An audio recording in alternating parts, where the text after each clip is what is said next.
Today is edition of Back Roads of Illinois.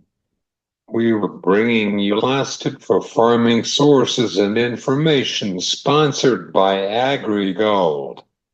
I am Cesar Delgado. I am your host of today's program for this afternoon. We're glad you're here on today. We'll have a conversation about the cattle expansion with David Weber from Terrain. Otherwise, this is your rural news sponsored by AgriGold in Central Illinois. This week's world supply and demand report is neutral. The January report from USDA, the corn and beans, is unchanged for Tuesday's report. This week is Illinois Pork Association Convention in Springfield. There's training for biosecurity with the hogs and educational events. Equipments for annual event in Springfield. Finally, the eggs production because of the bird flu from dairy herd. The consumer is not capable to buy some eggs by high prices for right now. This been your rural news.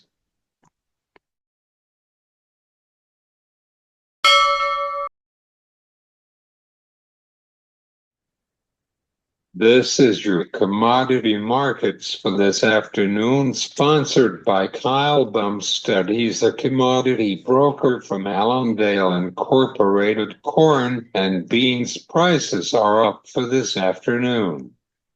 Cattle is up at the half. Lean hogs markets are down.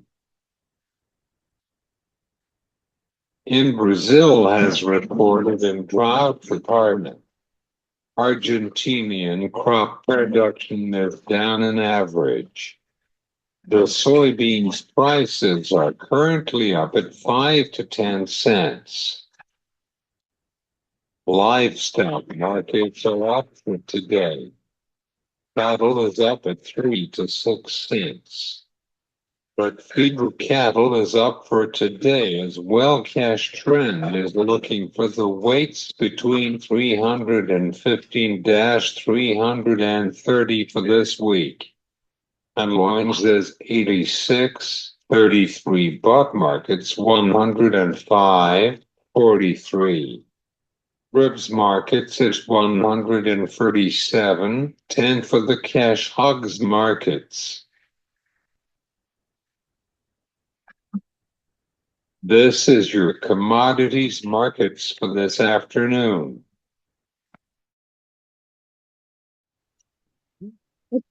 We'll have a conversation about the cattle expansion with David Weber from Terrain. I am happy to you about the cattle expansion with you.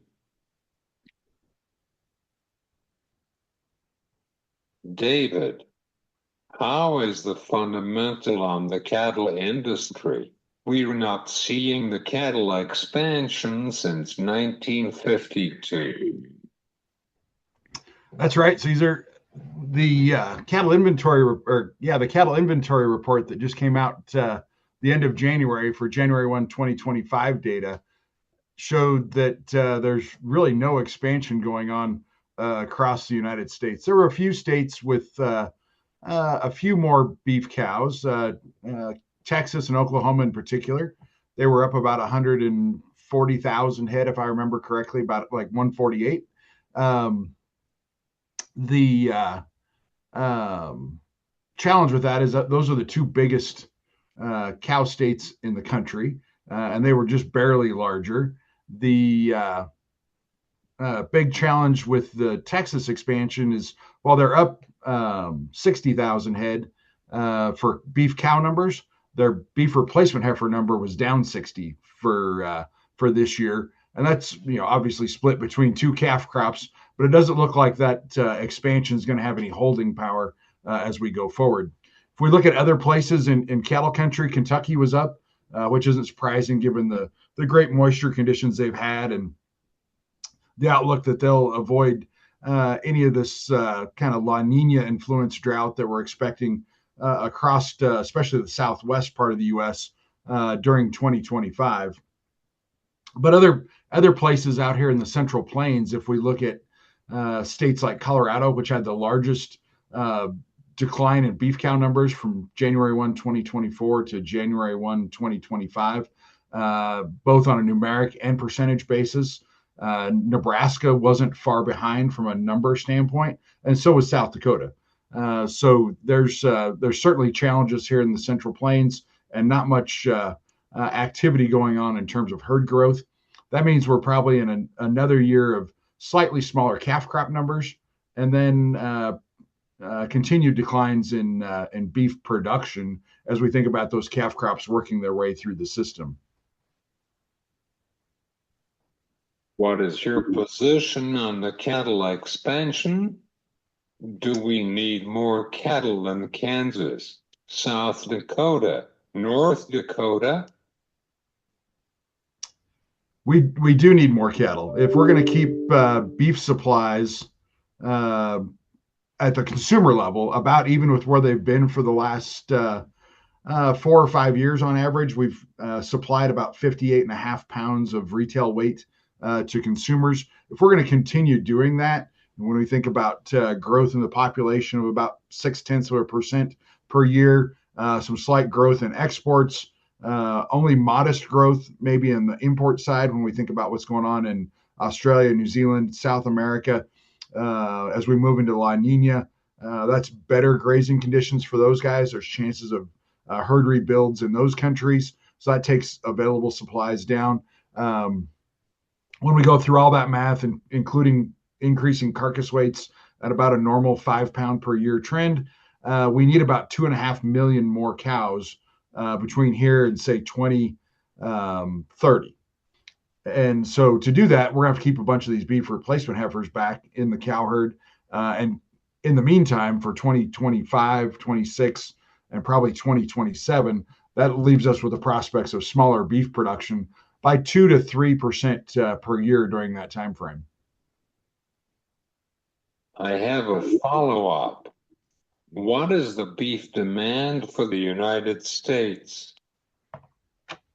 Beef demand during 2024 was absolutely phenomenal. I just got done yesterday putting together our real per capita expenditure data. It's kind of our way to put kind of a dollar amount around what consumers were doing and what it means for us as beef producers.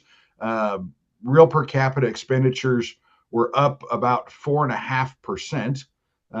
So that's the combination of retail prices deflated for the growth in the CPI, or taking that inflation number out, and then the changes in prices as well. Prices for the year at retail were up about 5.5%. So we far outpaced the CPI, which is good news on the beef side.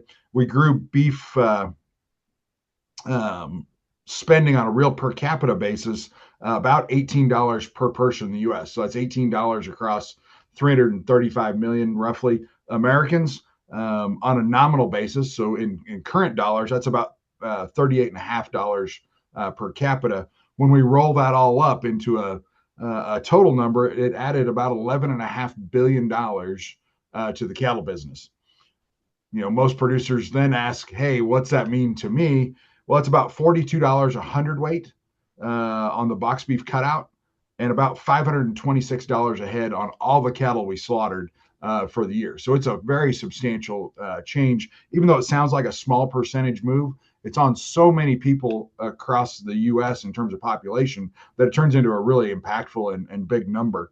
In contrast, while beef was up from a spending standpoint, up 4.5%, real per capita pork expenditures were down 2%, and chicken expenditures were down 2.8%. So those guys those competing meats were struggling to just keep up with inflation, and actually didn't even get that done. Their retail prices were down 1.4% on chicken, so that's a real headwind when you think about you can't keep up with inflation and your prices are actually going backwards. And when you look at what happened in pork, they were up 1.3%. That's why they were a little bit closer to even on the whole total spending side. So beef has certainly been the winner.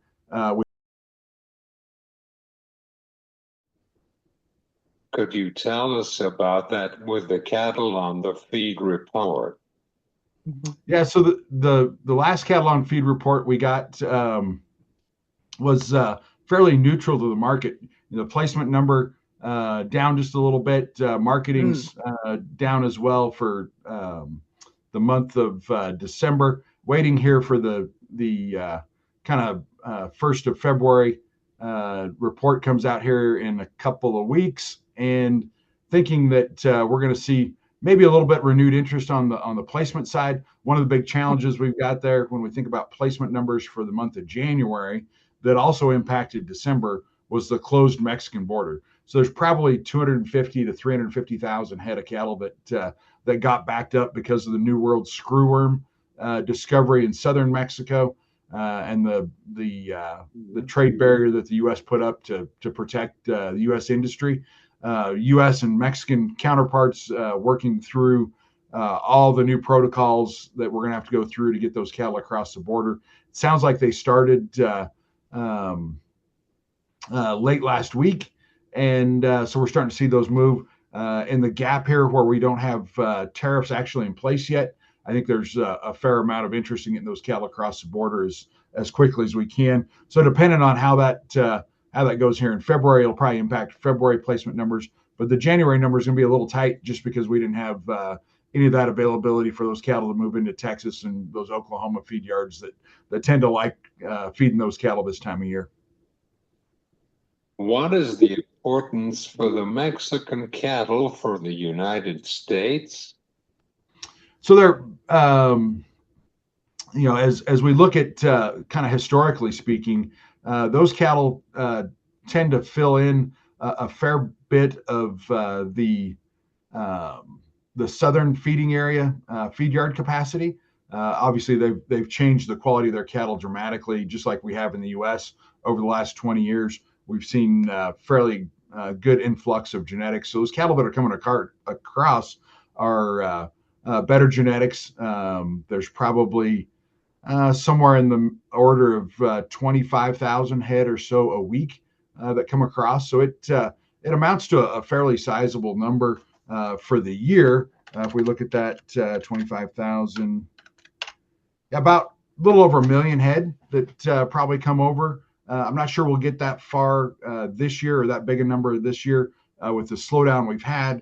And with the Mexican government's change in position on GMO corn, I think we'll probably see a few more of those cattle fed in Mexico. They've been in pretty substantial drought the last 3 or 4 years on top of what we saw for drought conditions in the early 2020s here in the U.S. as well. So their cow numbers are very substantially declined and impacted because of the drought. So there's really a limited number of how many they can send here. I wouldn't be surprised if we didn't get 1 million head during 2025. Amazing.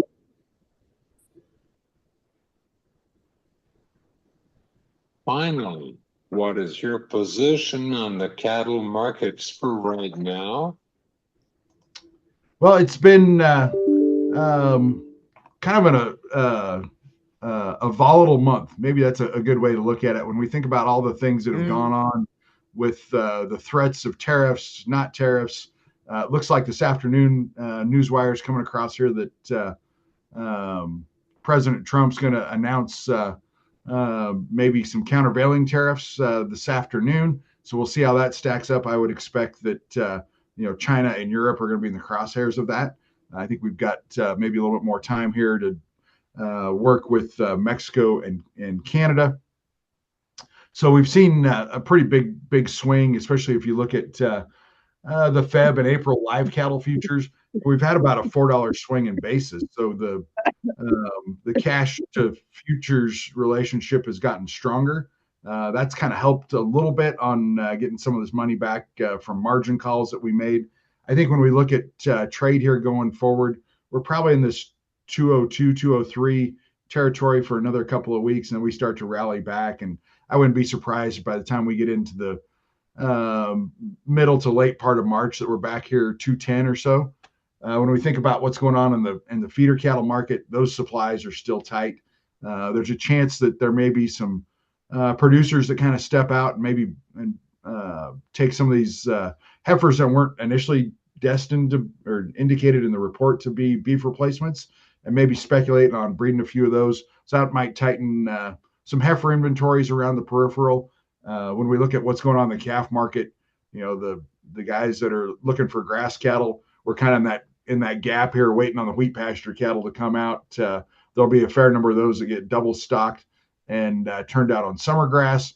So that's probably the next run is kind of the green grass fever of late March and early April. Yeah, we will see. Thanks, David. You're so welcome. I look forward to doing this again with you. This is David Weber from Terrain Landback Roads of Illinois. Thanks to David Weber from Terrain.